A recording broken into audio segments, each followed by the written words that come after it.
أعوذ بالله من الشيطان الرجيم بسم الله الرحمن الرحيم اللهم صل على سيدنا محمد وآله وصحبه وسلم. Salam alaikum. Nous voici dans la 5e nuit de Ramadan. Ce soir, notre frère et professeur Souad Rabi ne sera pas parmi nous. Il a des petits problèmes de santé. On lui souhaite un bon rétablissement, Inch'Allah. J'ai avec moi Enes et Hussein qui vont, qui vont nous accompagner donc pour les commentaires. Ce sera donc des commentaires un peu plus courts, un peu moins préparés, mais on espère que vous en tirerez profit, Inch'Allah. Tu veux de toi? أعوذ بالله من الشيطان الرجيم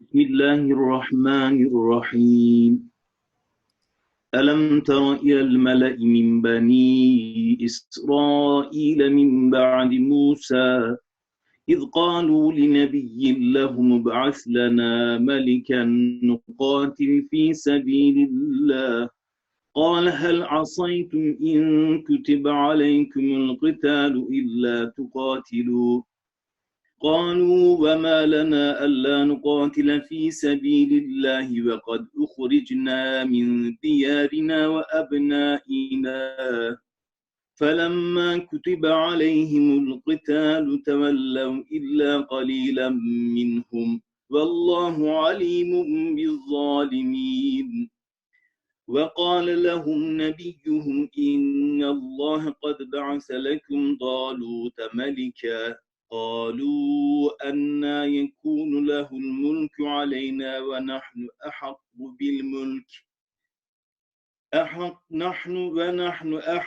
بالملك منه ولم يؤت سعة من المال قال إن الله اصطفاه عليكم وزاده بسطة في العلم والجسم والله يؤتي ملكه من يشاء والله واسع عليم وقال لهم نبيهم إن آية من ملكه أن يأتيكم التابوت فيه سكينة من ربكم وبقية مما ترك آل موسى وآل هارون تحمله الملائكة إن في ذلك لآية لكم إن كنتم مؤمنين. Connais-tu l'histoire de ces notables israélites qui allèrent trouver, après la mort de Moïse, alayhi salam, un de leurs prophètes pour lui dire « Désigne-nous un roi sous les ordres duquel nous irons combattre pour la cause de Dieu. » N'est-il pas à craindre, leur dit le prophète, que vous refusiez de combattre si l'ordre de le faire vous est donné? Et pourquoi ne combattrions-nous pas pour la cause de Dieu, répliquèrent-ils, nous qui avons été chassés de nos foyers et séparés de notre progéniture. Mais lorsque le combat leur fut prescrit, ils tournèrent tous le dos à l'ennemi, à l'exception d'une poignée d'entre eux. Dieu connaît bien les pervers. Leur prophète leur dit « Dieu vous envoie Saül comme roi. » Ils s'écrièrent alors « Comment pourrait-il régner sur nous?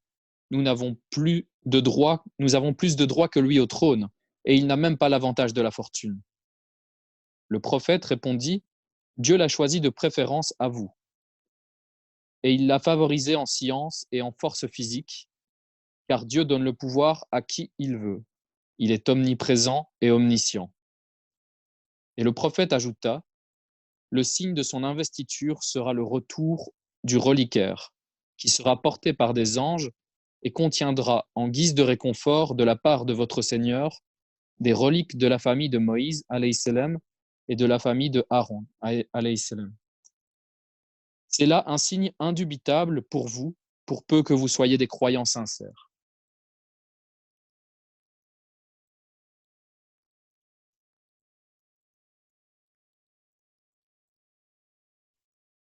Alexandre, si tu n'as pas de commentaires à faire, on peut passer à la page suivante. Moi, ici, je D'accord. ne vois pas de commentaires importants à signaler ici. Chef de Tarvé.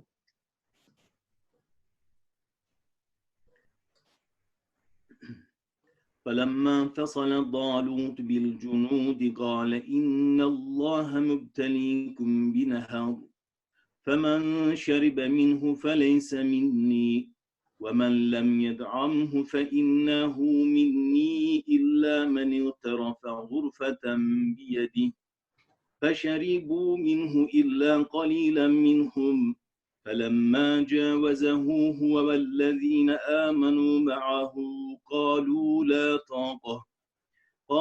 لا طاقة لنا اليوم بجالوت وجنوده قال الذين يظنون أنهم ملاقو الله كم من فئة قليلة غلبت فئة كثيرة بإذن الله والله مع الصابرين ولما برزوا لجالوت وجنوده قالوا ربنا أفرغ علينا صبرا فثبت أقدامنا وانصرنا على القوم الكافرين فهزموهم بإذن الله وقتل داود جالوت وآتاه الله الملك والحكمة وعلمه مما يشاء ولولا دفع الله الناس بعضهم ببعض لفسدت الأرض ولكن الله ذو فضل على العالمين تلك آيات الله نتلوها عليك بالحق وإنك لمن المرسلين.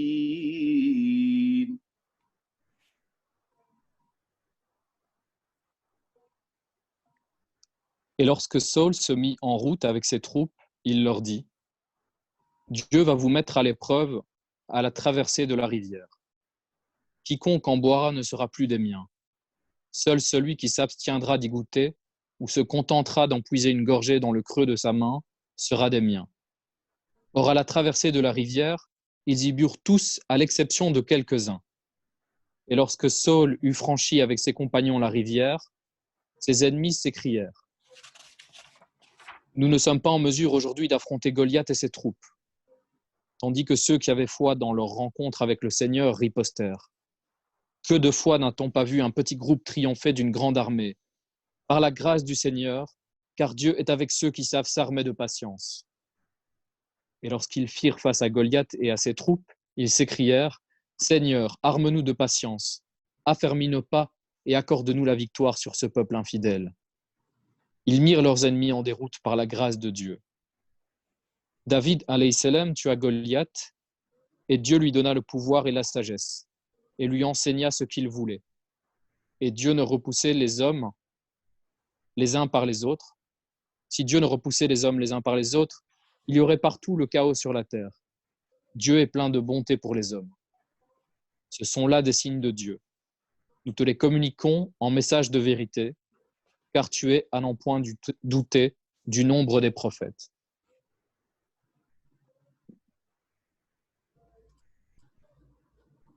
Un commentaire, Alexandre? Non, je te laisse. Si tu as peut-être quelque chose à rajouter, Sarvé. Non, on va continuer. Aujourd'hui, on va se concentrer sur la lecture pour avancer un petit peu peut-être. Et on essaiera de se rattraper dans les pages à venir parce que je suis en train de regarder en même temps. C'est difficile de réfléchir aux commentaires voilà. et la lecture en même temps, sans préparation. Mais que les auditeurs nous en excusent. On va se concentrer sur la lecture aujourd'hui, Inch'Allah. Tu as des tables? تلك الرسل فضلنا بعضهم على بعض منهم من كلم الله ورفع بعضهم درجات وآتينا عيسى ابن مريم البينات وأيدناه بروح القدس ولو شاء الله ما اقتتل الذين من بعدهم من بعد ما جاءتهم البينات ولكن اختلفوا فمنهم من آمن ومنهم من كفر ولو شاء الله ما اقتتلوا ولكن الله يفعل ما يريد يا أيها الذين آمنوا أنفقوا مما رزقناكم من قبل أن يأتي يوم لا بيع فيه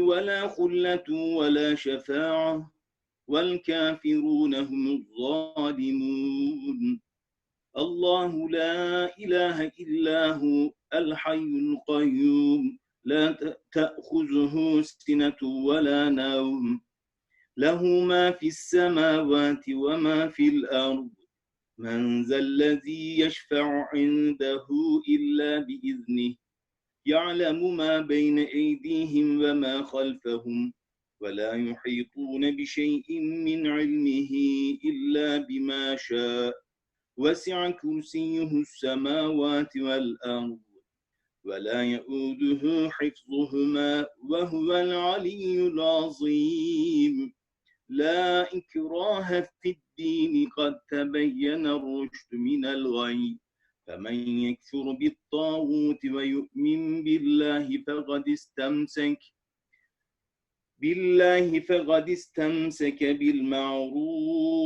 بالعروة الوثقى لا انفصام لها والله سميع عليم.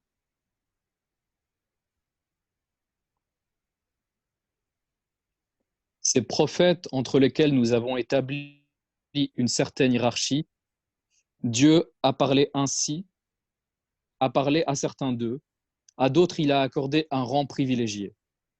À Jésus, alayhi salam, fils de Marie, radiallahu anha, nous avons donné des preuves évidentes et nous l'avons fait assister par l'esprit de sainteté, alayhi salam.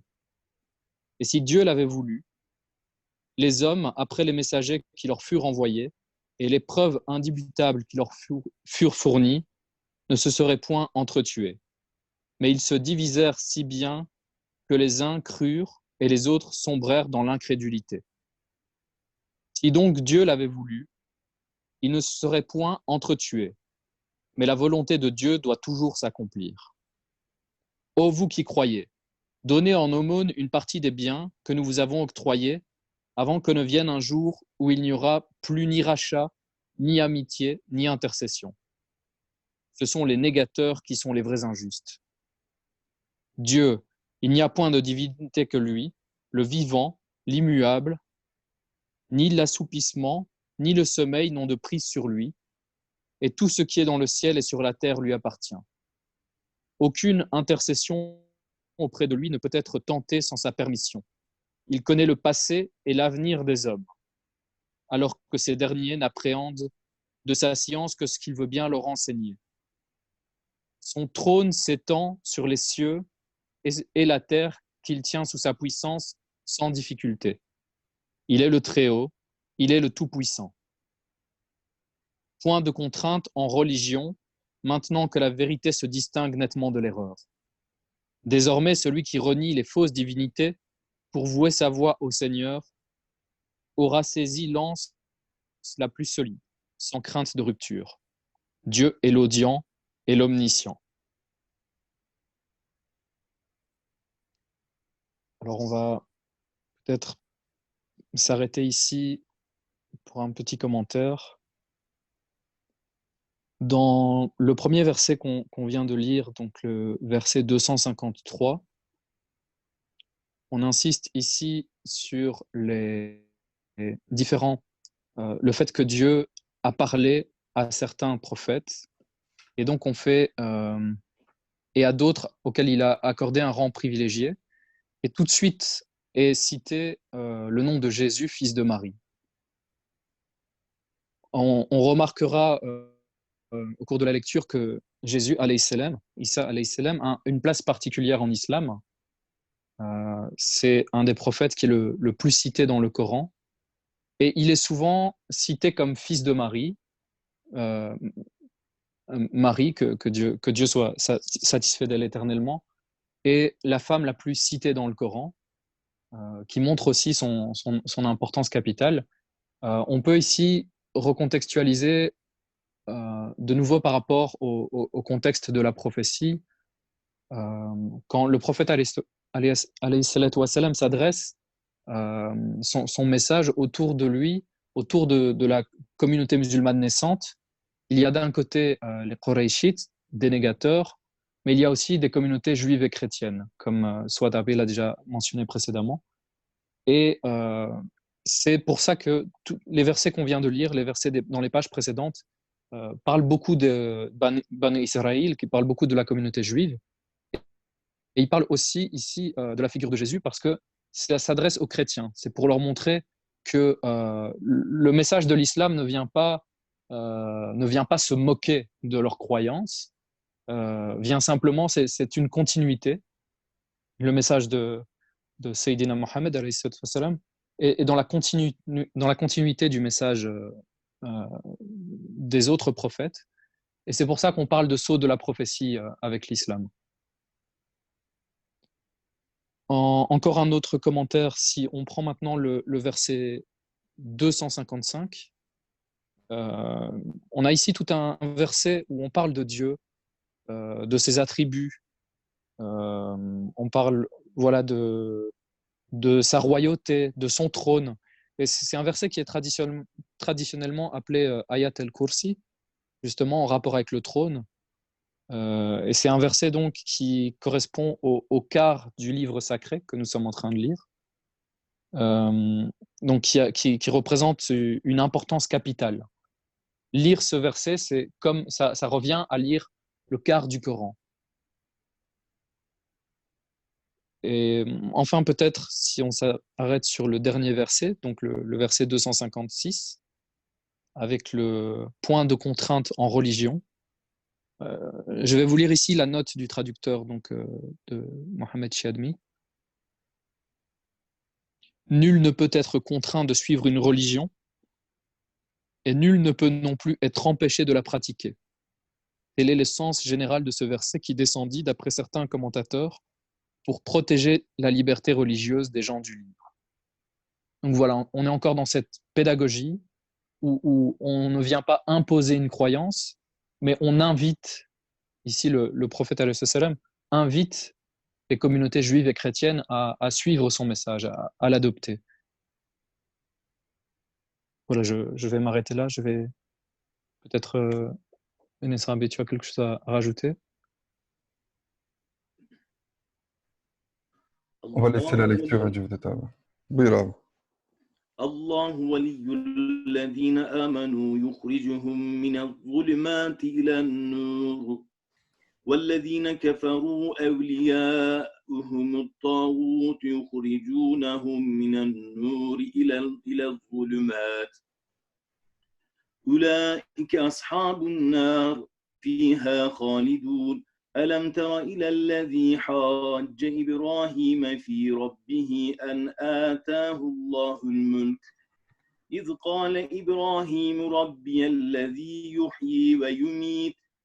يحيي ويميت قال أنا أحيي وأميت قال إبراهيم فإن الله يأتي بالشمس من المشرق فأت بها من المغرب فبهت الذي كفر والله لا يهدي القوم الظالمين أو كالذي مر على قرية وهي خاوية على عروشها قال أنى يحيي هذه الله بعد موتها فأماته الله 100 عام ثم بعثه قال كم لبثت قال لبثت يوما أو بعض يوم قال بل لبثت 100 عام فانظر إلى طعامك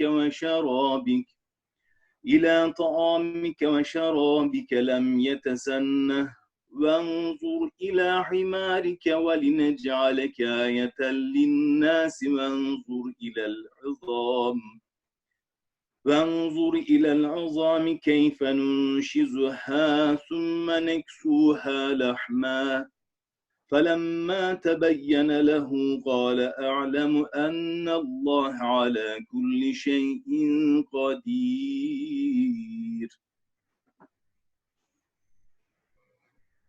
Dieu est le maître tutélaire de ceux qui ont foi en lui. Il les fait émerger des ténèbres vers la lumière, tandis que les infidèles ont pour patron leur fausse divinité, qui les arrache de la lumière pour les plonger dans les ténèbres et les faire choir pour l'éternité dans l'enfer. Connais-tu l'histoire de cet homme à qui Dieu avait donné la royauté et qui, imbu de son pouvoir, engagea une dispute avec Abraham alayhi salam au sujet de son Seigneur? Abraham avait dit « C'est mon Dieu qui donne la vie et la mort. » « Non, rétorqua l'homme, c'est moi qui fais vivre et mourir. » Abraham alayhi salam lui dit alors « Dieu fait venir le soleil de l'Orient. Fais-le donc toi venir de l'Occident. » Et l'impie resta confondu, car Dieu ne guide point les ingrats. C'est comme ce voyageur qui, passant près d'une ville déserte et en ruine, s'interrogea « Comment Dieu ferait-il pour rendre la vie à cette cité après sa mort ?» Dieu le fit alors mourir et le laissa ainsi pendant 100 ans, puis le ramena à la vie en lui disant « Combien de temps es-tu demeuré ainsi ?»« Un jour ou peut-être moins, répondit l'homme. Non, dit le Seigneur, tu es resté 100 ans inanimé. Jette un coup d'œil sur ta nourriture et ta boisson. En sont-elles pour autant gâtées? Regarde aussi ton âme. Nous voulons faire de toi un signe pour le genre humain. Observe comment nous rassemblons les os de ton âme et comment nous les recouvrons de chair. Édifié, l'homme s'écria, « Je reconnais que Dieu a pouvoir sur toute chose. »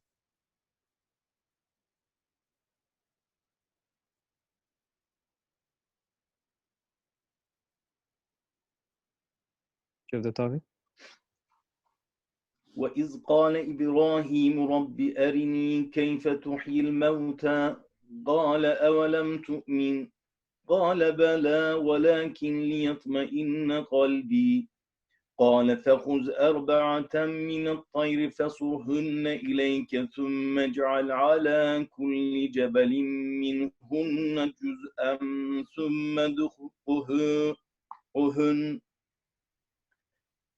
كل جبل منهن جزءا ثم ادعهن يأتينك سعيا واعلم أن الله عزيز حكيم مثل الذين ينفقون أموالهم في سبيل الله كمثل حبة أنبتت 7 سنابل في كل سنبلة 100 حبة والله يضاعف لمن يشاء والله واسع عليم الذين ينفقون أموالهم في سبيل الله ثم لا يتبعون ما أنفقوا منا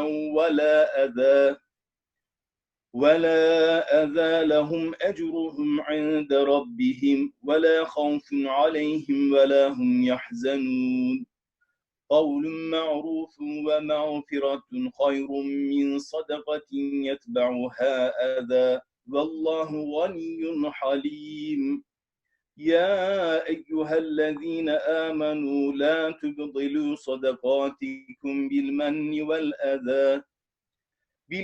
والأذى كالذي ينفق ماله رئاء الناس ولا يؤمن بالله واليوم الآخر فمثله كمثل صفوان عليه تراب فأصابه وابل فتركه صلدا لا يقدرون على شيء مما كسبوا والله لا يهدي القوم الكافرين.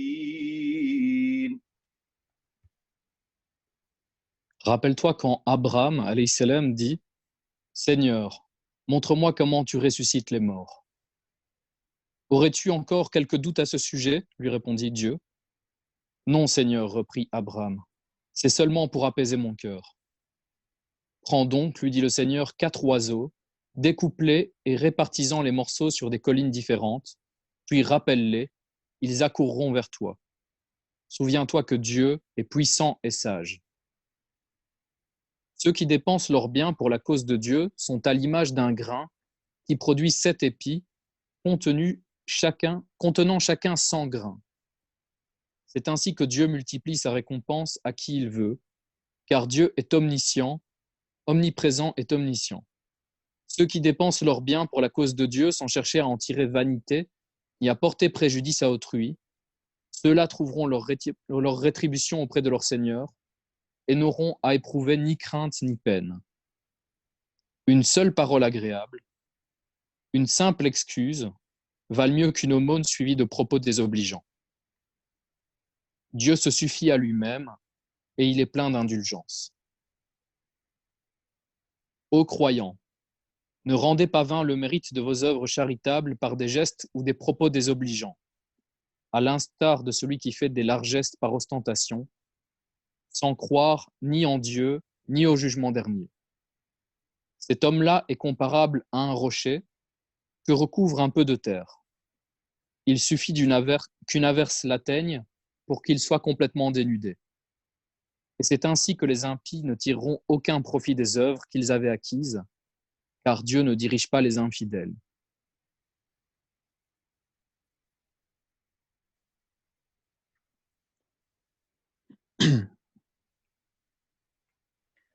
ومثل الذين ينفقون أموالهم ابتغاء مرضات الله وتثبيتا من أنفسهم كمثل جنة بربوة أصابها وابل فآتت أكلها ضعفين فإن لم يصبها وابل فضل والله بما تعملون بصير أيود أحدكم أن تكون له جنة من نخيل وأعناب تجري من تحتها الأنهار له فيها من كل الثمرات وأصابه الكبر وله ذرية ضعفاء فأصابها إعصار فيه نار فاحترقت كذلك يبين الله لكم الآيات لعلكم تتفكرون يا أيها الذين آمنوا أنفقوا من طيبات ما كسبتم ومما أخرجنا لكم من الأرض ولا تيمموا الخبيث منه تنفقون ولستم بآخذيه إلا أن تغمضوا فيه واعلموا أن الله غني حميد الشيطان يعدكم الفقر ويأمركم بالفحشاء والله يعدكم مغفرة منه وفضلا والله واسع عليم يؤتي الحكمة من يشاء ومن يؤت الحكمة فقد أوتي خيرا كثيرا وما يذكر إلا أولو الألباب.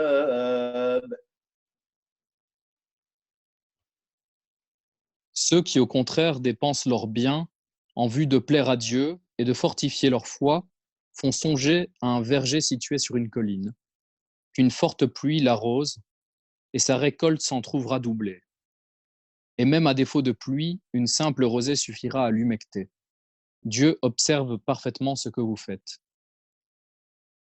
Quel est celui d'entre vous qui, atteint de vieillesse et chargé d'enfants en bas âge, voudrait avoir un jardin complanté de palmiers et de vignes, parcouru par des ruisseaux et rempli de toutes sortes d'arbres fruitiers, pour assister ensuite à sa destruction par une tempête infernale? C'est par de tels exemples que Dieu vous explique ces signes, afin de vous amener à réfléchir. Ô croyants, donnez en aumône du meilleur de ce que vous possédez et des produits que nous faisons sortir pour vous de la terre. Ne vous précipitez pas sur ce qui est vil pour en faire dépense et que vous n'accepteriez vous-même qu'en faisant la grimace. Sachez que Dieu est riche et digne de louange. Satan vous menace du spectre de la misère et vous recommande de commettre des turpitudes, pendant que Dieu vous fait espérer son pardon et sa grâce. Car Dieu est incommensurable et omniscient. Dieu donne la sagesse à qui il veut, et quiconque reçoit la sagesse jouira d'un immense bonheur, mais seuls les êtres intelligents sont enclins à méditer et à se recueillir. Ici, on remarque l'image que Dieu utilise, celle du verger qui fructifie, et qui rejoint donc ce qui avait été dit à la page précédente, où on compare, donc, si je reprends le verset 261, où on compare les biens dépensés à l'image d'un grain qui produit 7 épis, qui chacun contient 100 grains. Donc ici, Dieu nous montre que une dépense qui est faite sincèrement, qui est faite par amour de Dieu, même si elle est comparable à un grain, Dieu l'a fait fructifier. Et on se retrouve avec un grain qui donne 7 épis qui eux-mêmes contiennent 100 grains. C'est un peu le concept en islam de Sadaqa Jariya. Donc on fait une bonne action en espérant qu'elle sera fructifiée par Dieu, qu'elle portera ses fruits. Et ces actions doivent toujours être faites avec humilité. On dit, Dieu ici dans le Coran nous parle de ne pas faire ça de façon ostentatoire. Et ça rejoint un hadith sahih qu'on trouve dans Bukhari, dans lequel le prophète nous dit, nous parle des catégories de personnes qui seront protégées à l'ombre de Dieu le jour du jugement. Et parmi ces personnes, il cite l'homme qui fait aumône qui, en faisant aumône, dissimule à sa main gauche ce que donne la main droite. C'est une manière de dire que si même la main gauche ignore ce qu'a donné la main droite, ça veut dire plus largement que les autres ne doivent pas être au courant, qu'il faut faire ça de manière discrète. Il ne faut pas donner de ses biens pour se montrer de façon ostentatoire. Il y a une catégorie où il est permis de montrer, c'est si on est dans l'optique de montrer le bon exemple. Si on ne le fait pas, si on a le cœur pur, si on le fait de manière sincère, dans le but d'inciter les gens à nous suivre, on peut, par exemple, en cette période de Ramadan, où on voit se multiplier les bonnes œuvres, les appels aux dons, surtout en ce moment avec notre crise sanitaire, on peut bien sûr appeler aux dons. Il ne s'agit pas d'une ostentation. Si on le fait de manière sincère, dans le but d'inviter les gens à faire cette bonne action. Et on sait aussi à travers la tradition islamique que si on incite quelqu'un à faire une bonne action, on en a la récompense, si cette personne fait cette bonne action, on en a la récompense sans que la personne qui a fait la bonne action en soit diminuée. Donc les deux personnes sont récompensées, Inch'Allah. Si je peux me permettre un petit commentaire, Alex, on m'entend? Oui. Salam alaikum tout le monde. Par rapport à, je voudrais rebondir par rapport à ce que tu as dit concernant la démultiplication en fait de la récompense proportionnellement à la sincérité. J'ai ici sous les yeux le 11e hadith de Riyad al-Salihin qui traite justement de l'intention et du fait de faire cette bonne action. Simplement la lire parce que je trouve ce hadith très large et rempli d'espoir et de générosité du Créateur. Selon Abdullah ibn Abbas, le messager de Dieu a dit parmi ce qu'il a raconté sur son Seigneur glorifié et exalté. Dieu a fait mentionner par écrit, par les deux anges gardiens attachés à chaque personne, les bonnes actions et les mauvaises. Puis, il a donné cet éclaircissement. Celui qui a eu l'intention de faire une bonne action mais n'a pu la réaliser, Dieu, glorifié et exalté, la lui inscrit comme une bonne action entière. S'il a eu l'intention de la faire et s'il l'a exécutée, Dieu lui a inscrit pour elle une bonne action supérieure de 10 à 700 fois et davantage encore. S'il a eu l'intention de commettre une mauvaise action et s'il ne la fait pas, Dieu la lui inscrit comme une bonne action entière. S'il a eu l'intention de la faire et s'il l'a fait, Dieu la lui inscrit comme une seule mauvaise action. Donc il y a une partie ici qui recoupe la question d'une seule graine qui donne 7 épis, qui chacune donne 100 graines.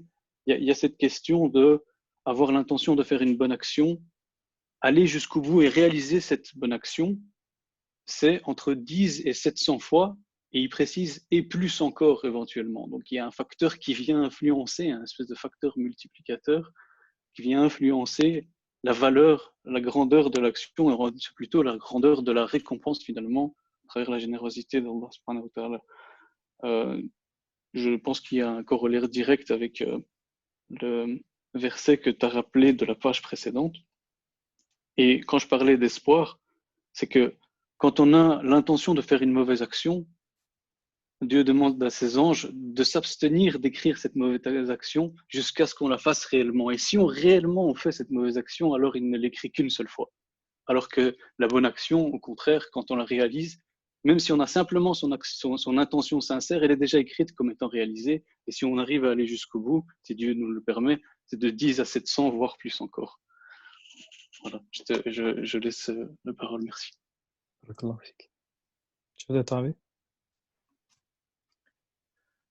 وما أنفقتم من نفقة أو نذرتم من نذر فإن الله يعلمه وما للظالمين من أنصار إن تبدوا الصدقات فنعما هي وإن تخفوها وتؤتوها الفقراء فهو خير لكم ويكفر عنكم من سيئاتكم والله بما تعملون خبير ليس عليك هداهم ولكن الله يهدي من يشاء وما تنفقوا من خير فلأنفسكم وما تنفقون إلا ابتغاء وجه الله وما تنفقوا من خير يوفى إليكم وأنتم لا تظلمون للفقراء الذين أحصروا في سبيل الله لا يستطيعون ضربا في الأرض يحسبهم الجاهل أغنياء من التعفف تعرفهم بسيماهم لا يسألون الناس إلحافا وما تنفقوا من خير فإن الله به عليم الذين ينفقون أموالهم بالليل والنهار سرا وعلانية فلهم أجرهم عند ربهم ولا خوف عليهم ولا هم يحزنون. Quelque aumône que vous fassiez, quelque vœu que vous formuliez, Dieu en a toujours connaissance. Quant aux injustes, ils n'ont personne pour les soutenir. Faire l'aumône publiquement est certes une bonne action, mais la faire discrètement au profit des pauvres est un acte plus méritoire qui contribuera davantage à la remise d'une partie de vos péchés, car de tout ce que vous faites, Dieu est parfaitement informé. Il ne t'incombe pas, ô prophète, de guider les hommes vers le droit chemin. C'est à Dieu seul qu'il appartient de diriger qui il veut dans sa voie. Tout ce que vous dépensez en aumône le sera à votre seul profit, puisque vous ne le faites qu'en vue de plaire à Dieu. Et tout le bien que vous faites vous sera largement remboursé et vous ne serez nullement lésés. Que vos aumônes aillent de préférence aux indigents qui, se vouant à la cause de Dieu, sont incapables de parcourir le monde en vue de gagner leur subsistance. Avoir l'attitude si digne de ces pauvres, on les prendrait pour des gens à l'abri du besoin. C'est à cet aspect particulier qu'on les reconnaît, car ils n'importunent personne de leur monde. Quelque secours que vous leur portiez, Dieu vous en sera toujours informé. Tous ceux qui, de nuit et de jour, en secret et en public, dépensent leurs biens, par charité, trouveront leur récompense auprès de leur Seigneur et n'auront à connaître ni angoisse ni peine.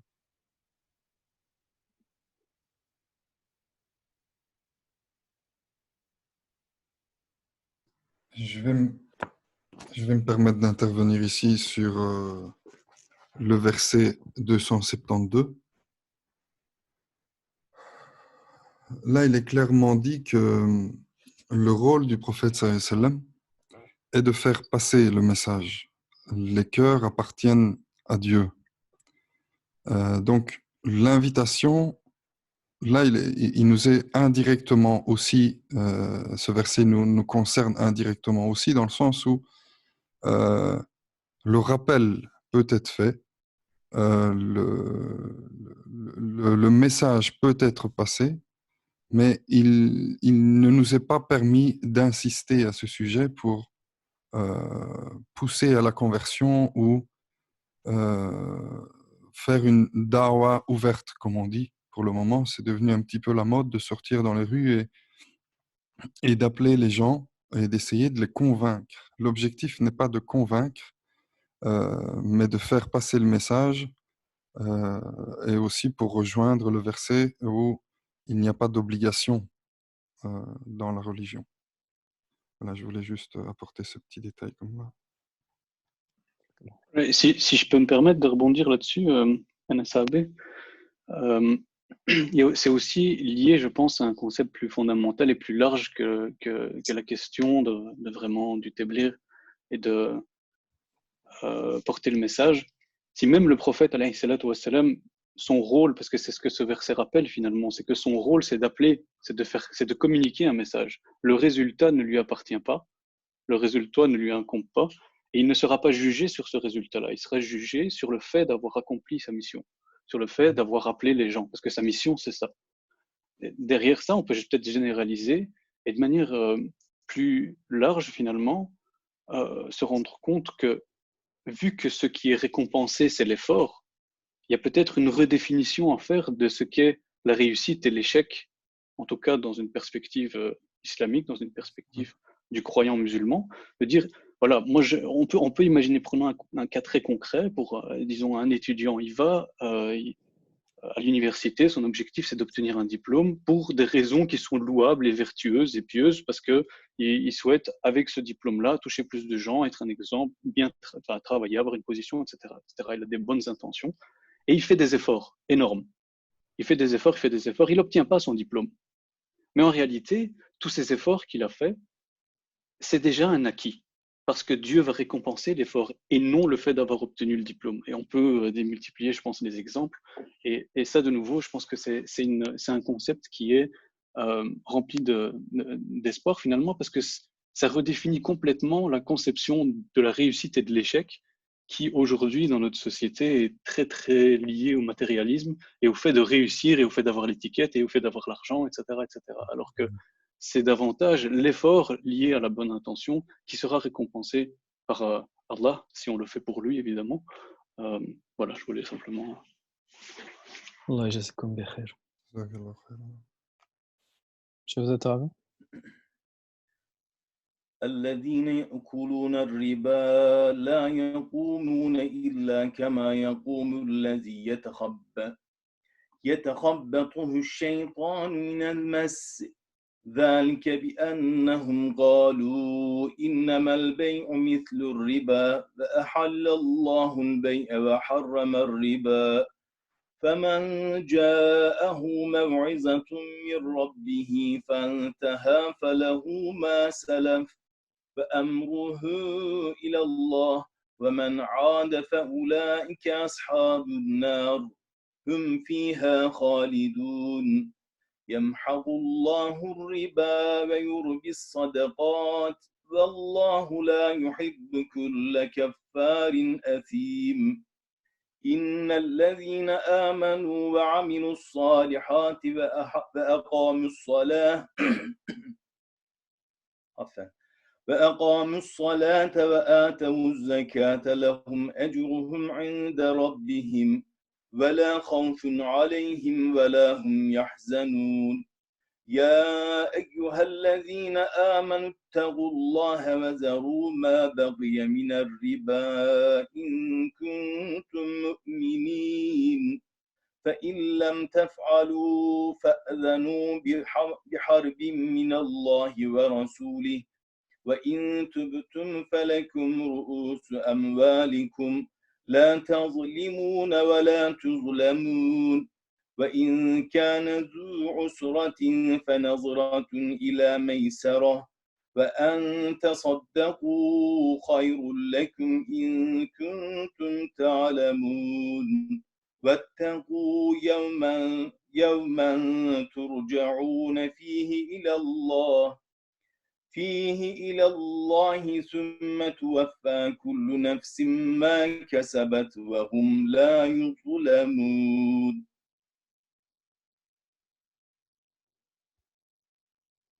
Ceux qui pratiquent l'usure se présenteront le jour de la résurrection comme des aliénés possédés par le démon, et ce pour avoir affirmé que l'usure est une forme de vente, alors que Dieu a permis la vente et interdit l'usure. Celui qui, instruit par cet avertissement, aura renoncé à cette pratique pourra conserver ses acquis usuraires antérieurs, et son cas relèvera du Seigneur. Mais les récidivistes seront voués au feu éternel. Dieu réduira à néant le profit usuraire et fera fructifier le mérite des aumônes. Dieu n'aime pas tout impie endurci et tout pécheur. Ceux qui croient font le bien, observent la salat, s'acquittent de la zakat, auront leur récompense auprès de leur Seigneur et seront à l'abri de toute crainte et de toute peine. Ô vous qui croyez, craignez votre Seigneur et renoncez à tout reliquat d'intérêt usuraire si vous êtes des croyants sincères. Et si vous ne le faites pas, attendez-vous à une guerre de la part de Dieu et de son prophète. Mais si vous vous repentez, vos capitaux vous resteront acquis. Ainsi, vous ne léserez personne et vous ne serez point lésés. Si votre débiteur est dans la gêne, accordez-lui un délai jusqu'à ce qu'il soit en mesure de se libérer de sa dette. Si vous pouviez savoir pourtant quel mérite vous auriez en lui consentant une remise gracieuse, totale ou partielle. Redoutez le jour où vous serez tous amenés à comparaître devant Dieu et où chacun sera largement rétribué selon ses œuvres, sans subir la moindre injustice. Alors ici, au début du verset 275, il y a une condamnation de l'usure. On parle de ceux qui pratiquent l'usure. Le terme, c'est riba en arabe. Et riba, ça nous renvoie... donc c'est un terme qui, au niveau de sa sémantique, renvoie à l'usure. Mais dans le droit islamique, c'est quelque chose de plus large. Ça renvoie à toute transaction à base d'intérêt. Et le fondement de cette prescription, de cette interdiction de l'usure ou du prêt à intérêt, on pourrait s'étendre longuement. Il y a des ouvrages entiers consacrés à cette question, tout le pan de la finance islamique. Mais ça renvoie à ce principe islamique que la richesse ne peut en elle-même produire de richesse. Il faut que la production de la richesse vienne du travail.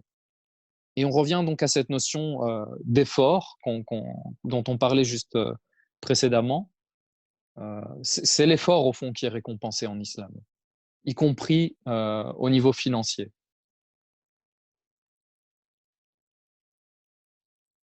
Jevdet abi?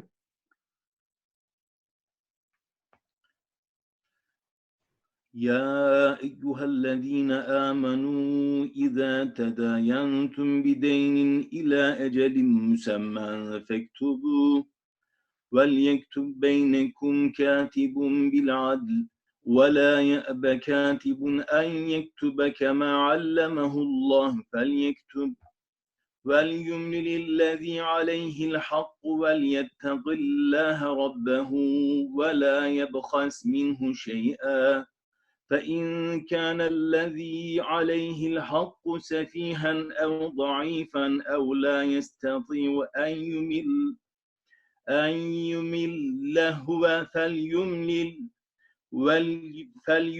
وليه بالعدل واستشهدوا شهيدين من رجالكم فإن لم يكونا رجلين فرجل وامرأتان ممن ترضون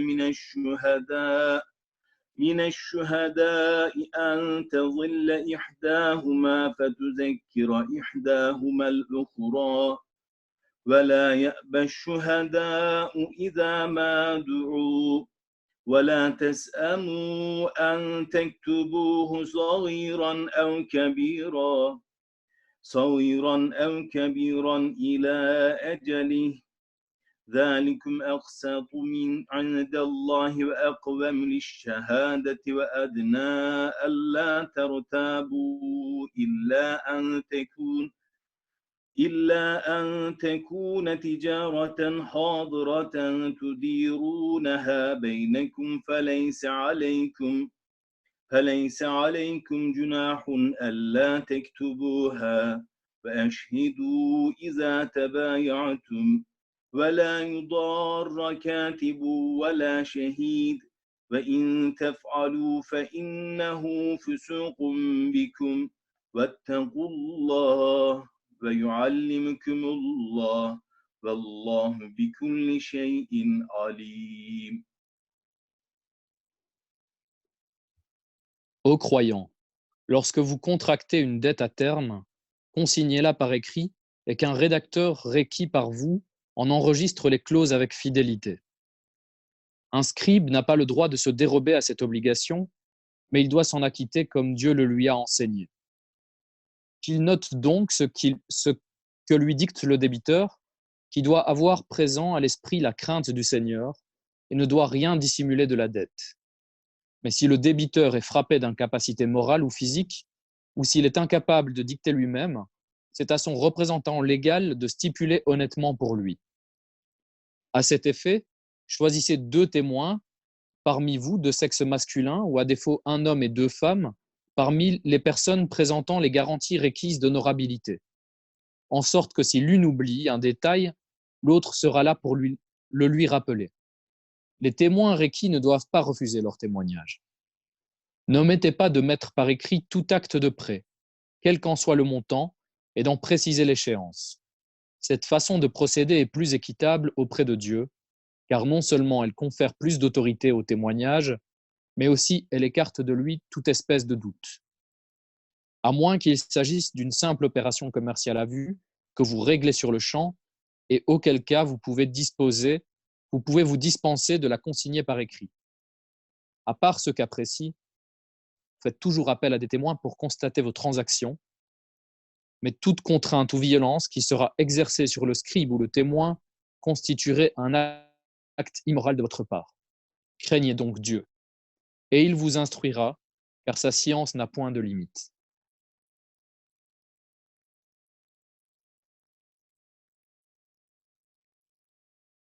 Tu veux peut-être terminer ?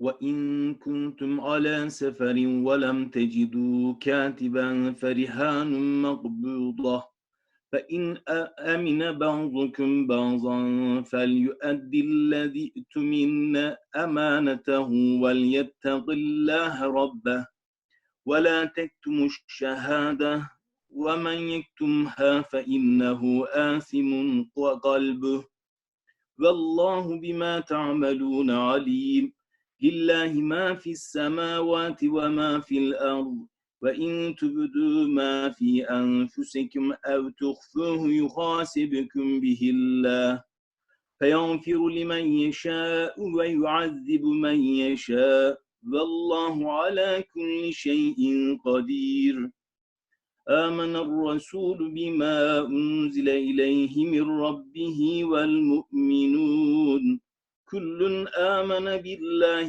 وملائكته وكتبه ورسله لا نفرق بين أحد من رسله وقالوا سمعنا وأطعنا غفرانك ربنا وإليك المصير لا يكلف الله نفسا إلا وسعها لها ما كسبت وعليها ما اكتسبت ربنا لا تؤاخذنا إن نسينا أو أخطأنا ربنا ولا تحمل علينا إصرا كما حملته على الذين من قبلنا ربنا ولا تحملنا ما لا طاقة لنا به واعف عنا واغفر لنا وارحمنا أنت مولانا فانصرنا على القوم الكافرين.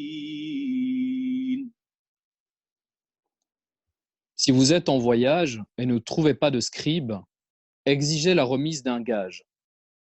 Si l'un d'entre vous vous confie sans témoin un dépôt à un autre, que le dépositeur le restitue à son propriétaire et qu'il craigne son seigneur. Ne dissimulez pas le témoignage. Quiconque s'en rend coupable commettra un péché en son âme et conscience, car rien de ce que vous faites n'échappe au Seigneur. Tout ce qui est dans les cieux et sur la terre appartient à Dieu. Que vous révéliez donc vos pensées ou que vous les dissimuliez, vous aurez à en rendre compte à votre Seigneur.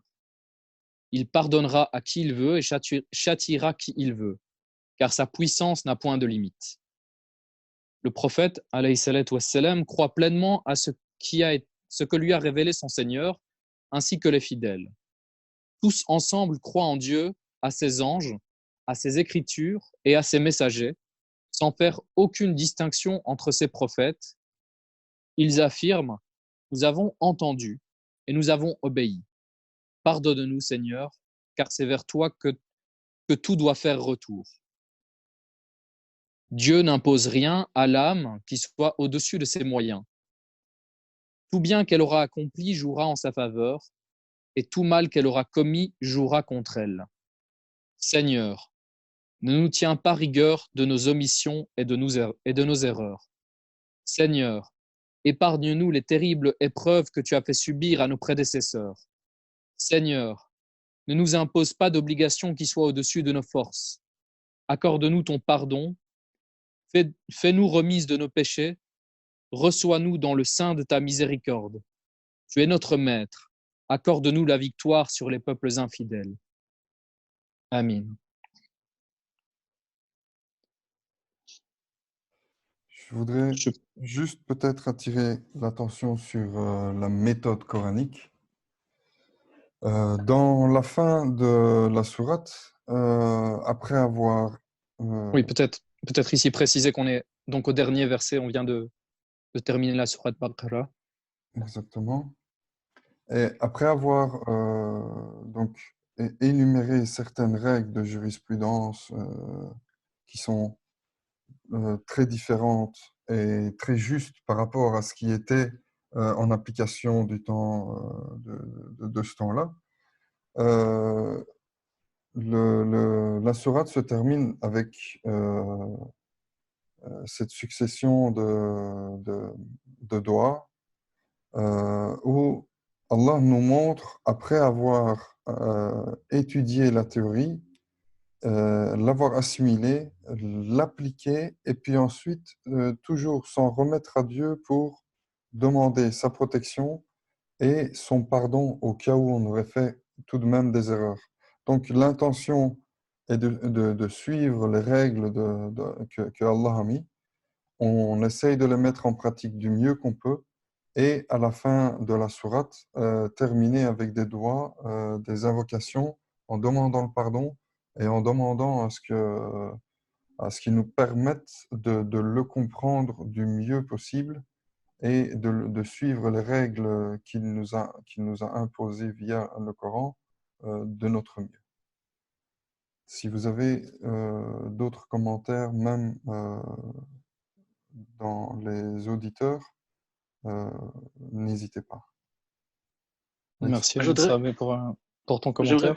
Je peux Oui, vas-y. intervenir. Juste, il y a un élément dans ce dernier verset là qui me touche beaucoup et que je trouve très très puissant, en tout cas à titre personnel, c'est quand Dieu affirme qu'il n'impose pas à son serviteur quelque chose au-dessus de sa capacité. Donc, si on comprend bien, c'est assez littéral en réalité, c'est que quelle que soit en fait la difficulté qu'on rencontre, qu'on vit, les épreuves que l'on est amené à surmonter, même si sur le coup elles nous semblent insurmontables et qu'elles nous semblent au-dessus de nos capacités, au-dessus de nos forces, Dieu le dit noir sur blanc et de manière assez univoque, sans ambiguïté, que si quelque chose t'arrive en fait, tu en es capable. Et plus la grandeur de l'épreuve, plus la récompense qui en résultera si on y réagit avec patience et de la bonne manière, sera grande. Et il y a aussi un autre aspect qui est un corollaire, qui est un dérivé de ça finalement, quelque chose qui découle de ça, c'est que plus quelqu'un a une grande épreuve, plus en réalité ça montre que d'un point de vue du potentiel et d'un point de vue de ce qu'il peut devenir en tant qu'être humain, là où il peut s'élever est d'autant plus grand. Parce que si Dieu lui envoie cette épreuve énorme, il a une capacité énorme en échange. C'est ce que je tire de ce morceau de ce dernier verset, sur le fait que Dieu n'impose pas quelque chose au-dessus de la capacité de son serviteur à son serviteur.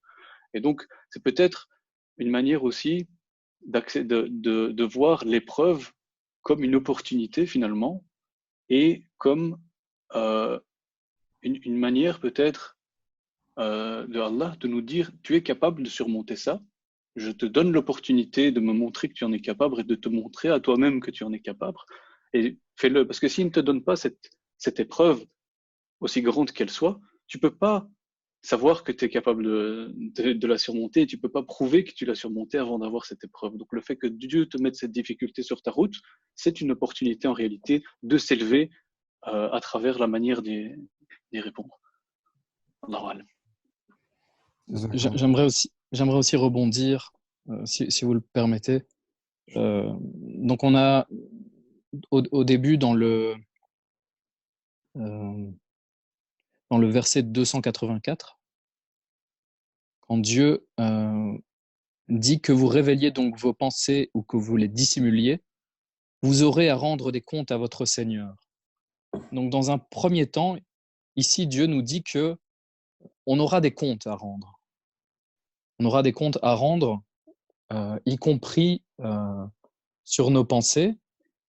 Et puis, dans la tradition islamique, ce que nous disent les exégètes, entre autres Ibn Kathir, peut-être le plus connu, il nous dit en fait que ce verset, qui condamne même les pensées, est abrogé par le verset justement 286, qui vient nous dire ici une demande de pardon en fait, où Dieu nous dit qu'il n'impose pas à une âme quelque chose qui est plus grand que sa capacité, il n'impose pas à une âme quelque chose qui soit au-dessus de ses moyens, et il y a cette invocation où on demande à Dieu de ne pas nous tenir rigueur de nos omissions et de nos erreurs. Mmh. Et on voit ici toute la sagesse et la miséricorde divine qui ne nous jugera, Inch'Allah, que pour les choses qu'on aurait pu éviter, en fait. Les choses pour lesquelles il nous a donné la capacité, le mal qui nous a donné la capacité de combattre. Mmh. Des choses pour lesquelles on a eu un choix et on a choisi de ne pas obéir à Dieu. On a choisi le mauvais chemin et pour ça, on sera jugé et on sera puni. Et pour le reste, pour des choses qui nous échappent, Dieu, au final, nous dit que c'est au-dessus de nos moyens, on ne sera pas jugé là-dessus. Y compris pour nos pensées qui parfois peuvent nous échapper, que Dieu nous préserve des mauvaises pensées. Et c'est des choses qui arrivent à tout être humain. Et ici, le croyant va se placer donc sous la protection de Dieu à travers ce dernier verset, cette doua. Et c'est quelque chose qu'on trouve dans beaucoup de hadiths, en fait, insistent sur l'importance de ces de ces derniers versets de la sourate Baqarah, d'après Abdullah ibn Mas'ud, le prophète alayhi salam a dit les deux derniers versets de la sourate Baqarah protègent celui qui les récite de nuit. Et on trouve des variantes de ce hadith, c'est un hadith sahih. On le trouve chez Bukhari, chez Muslim, chez Ibn Majah, chez Ahmed. Donc c'est ici un verset qui relève une grande importance.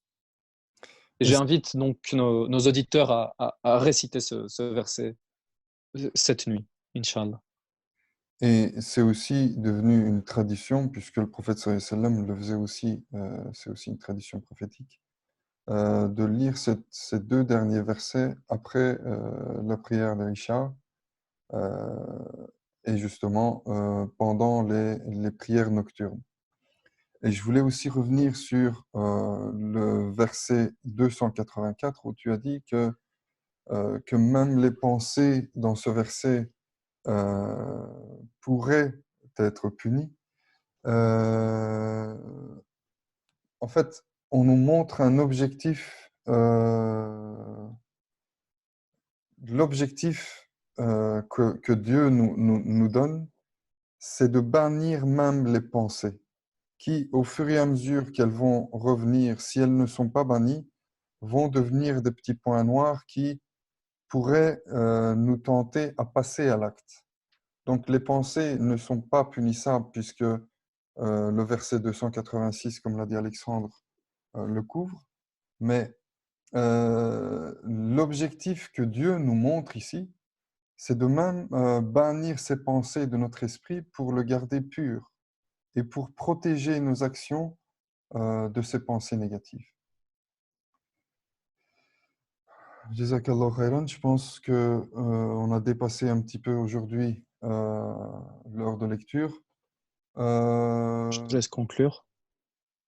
صدق الله العظيم سبحان ربك رب العزة عما يصفون وسلام على المرسلين والحمد لله رب العالمين الفاتحة.